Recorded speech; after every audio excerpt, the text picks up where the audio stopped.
Penjelasan Sekretaris Kabinet Teddy Indrawijaya, Menteri Investasi Rosan Roslani, dan Menteri ESDM Bahlil Lahadalia mengenai Indonesia bawa pulang investasi 380 triliun rupiah dari kunjungan Presiden Prabowo Subianto ke Jepang. Menteri ESDM Bahlil Lahadalia menanggapi stabilitas harga BBM di tengah konflik Timur Tengah, termasuk kemungkinan pemerintah menaikkan harga BBM subsidi atau non-subsidi. Juga dengan Perdana Menteri. Oke, baik. Jadi pada hari ini 30 Maret 2026 Bapak Presiden di hari pertama di Jepang secara keseluruhan tadi pagi sampai siang bertemu dengan Kaisar Naruhito, kemudian juga putra mahkota Jepang Fumihito. Intinya bahas berbagai macam kerjasama dan peningkatan kerjasama antara pemerintah Indonesia dan Jepang. Terutama tadi yang menarik adalah tentang perlindungan terhadap hutan dan lingkungan hidup. Itu tadi beliau berdua bertemu kurang lebih 45 menit, kemudian dilanjutkan dengan makan siang. Jadi total keseluruhan hampir 2 jam lebih di Kekaisaran Jepang. Itu yang pertama. Kemudian yang kedua yang menarik, siang sampai sore tadi ada Business Forum. Intinya dari Business Forum itu adalah adanya kerjasama antara Indonesia dan Jepang dan investasi pemerintah Jepang dan swasta dari Jepang ke Indonesia sebesar kurang lebih 380 triliun rupiah. Oke. Untuk detailnya akan disampaikan oleh Pak Menteri Investasi karena yang membidangi khusus, dan nanti Pak Menteri SDM Pak Bahlil akan menjelaskan mengenai dari 95% investasi tersebut, 95%-nya ada di Kementerian SDM. Kira-kira begitu. Ya. Oke, silakan Pak Menteri. Ya, terima kasih Pak Sekap. Ya, pada intinya ini membuktikan bahwa kepercayaan internasional, dalam ini pemerintah Jepang, baik oleh pemerintah Jepang maupun para pengusaha di Jepang ini terhadap Indonesia itu tetap besar, tetap komit, dan bahkan proyek yang akan segera dilaksanakan ini adalah salah satu mungkin yang menjadi salah satu yang terbesar yang akan segera dilakukan. Memang tadi disampaikan oleh Pak Sekap, ini kurang lebih in US dollar terms is about 23,3 billion US dollar. Nanti detailnya yang proyek yang dengan impact itu nanti akan Pak Bahlil lebih sampaikan, karena memang mayoritasnya ada di proyek dengan impact dengan Pertamina. Itu nilainya kurang lebih 20,9 miliar dolar. Ya. Kemudian ada penandatanganan juga dengan SMBC Aviation Leasing dengan Danantara itu untuk investasi kurang lebih 800 juta dolar. Kemudian ada Pegadaian juga mendapatkan pendanaan dari SMBC Bank kurang lebih dalam rupiahnya itu 5 triliun atau kurang lebih 300 juta dolar. Kemudian ada juga dari kerjasama perusahaan beauty parlor, bukan beauty parlor, beauty kecantikan estetika itu dari perusahaan namanya Two Way yang perusahaan di Indonesia untuk investasi Indonesia nilainya juga 500 juta dolar, dan investasi di plasma darah juga nilainya itu 1 billion US dollar. Jadi ini untuk plasma darah adalah investasi kedua setelah SK Plasma dari Korea. Nah, itu kurang lebih investasi yang masuk, dan sebenarnya masih ada beberapa lagi investasi yang masuk, diantaranya adalah geothermal antara PT Supramu juga dengan Sumitomo kalau nggak salah, itu juga tadi disepakati juga untuk investasinya untuk expansionnya gitu ya. expansionnya. Jadi kalau kita lihat dari total ini semua membuktikan, karena memang kalau kita lihat kan Jepang ini selalu dalam among top 5 ya, selalu di dalam 5 besar negara yang masuk ke Indonesia. Dan investasi ini kita harapkan juga terus berkembang, terus berjalan, dan memang mereka untuk energi baru terbarukan ini appetite-nya sangat-sangat besar.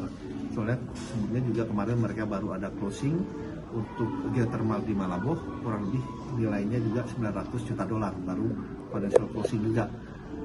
Tapi ini tidak dalam yang ini karena sudah dilaksanakan financial closingnya.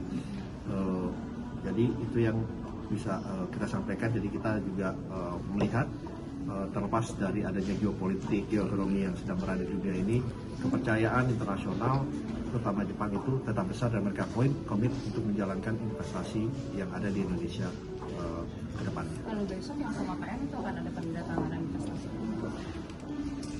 Nanti mungkin itu biar Pak Sekap yang menjawab. Mungkin silakan. Elaborasi dari ini. Ya, baik teman-teman media, atas arahan Bapak Presiden Prabowo, saya itu ditugaskan untuk melakukan 2 hal kunjungan di Jepang. Pertama adalah memastikan percepatan tentang investasi di transisi energi. Yang kedua adalah menyangkut impact Blok Masela. Blok Masela ini kan sudah 27 tahun dikuasai konsesinya. Dan kita masih ingat 5-10 tahun lalu perdebatannya adalah antara di laut atau di darat.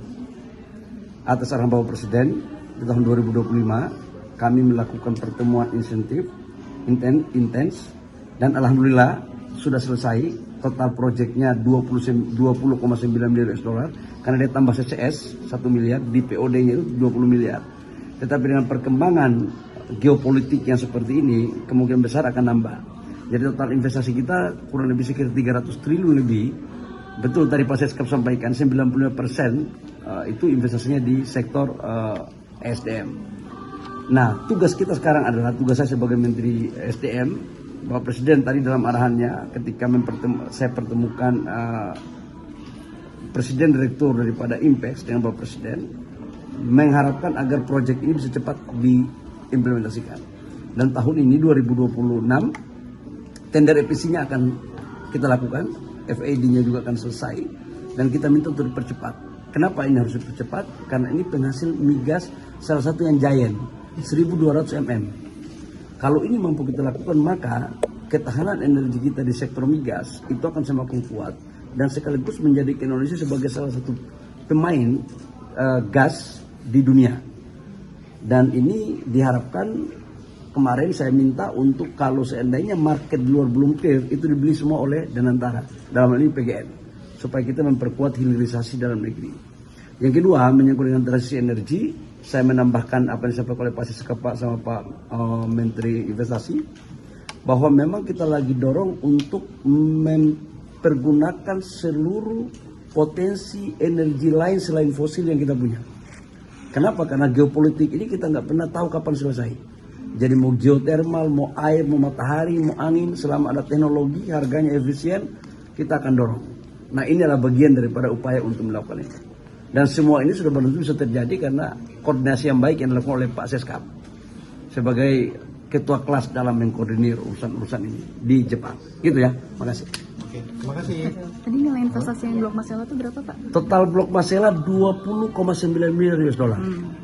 Itu nilai awal ya. Kemungkinan besar ketika terjadi geopolitik yang tidak menentu, itu akan terjadi peningkatan. Tapi setelah nanti pada saat implementasinya. Ya. Soal politik yang perundingan atau sampai saat ini gimana?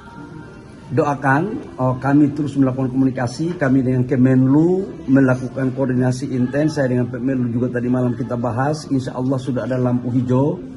Tetapi kan kita tahu dalam kondisi geopolitik begini, harus kita betul-betul melakukan secara terus-menerus. Doain ya, insya Allah bisa cepat selesai. Harga sekarang sudah mencapai $115. Dalam negeri masih stabil. Insya Allah atas arahan Bapak Presiden, untuk BBM subsidi sampai dengan sekarang, saya pikir Bapak Presiden punya hati lah untuk memperhatikan rakyat kecil.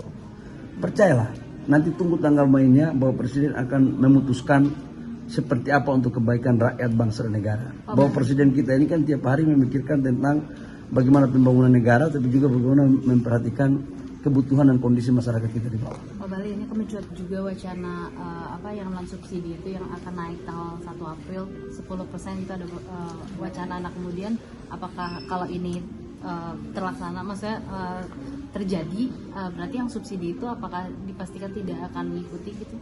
Gini, di peraturan Menteri SDM tahun 2022 itu telah mengatur 2 formulasi tentang harga BBM. Satu harga BBM industri dan satu non industri. Kalau yang industri tanpa diumumkan pun dia terus terjadi berdasarkan harga pasar.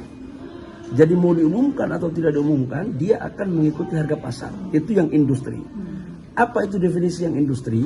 Adalah bensin RON 95, 98 itu kan orang-orang yang mampu lah, seperti mohon maaf, contoh Pak Rosan, Pak Seskap masa pakai minyak subsidi, ya kan?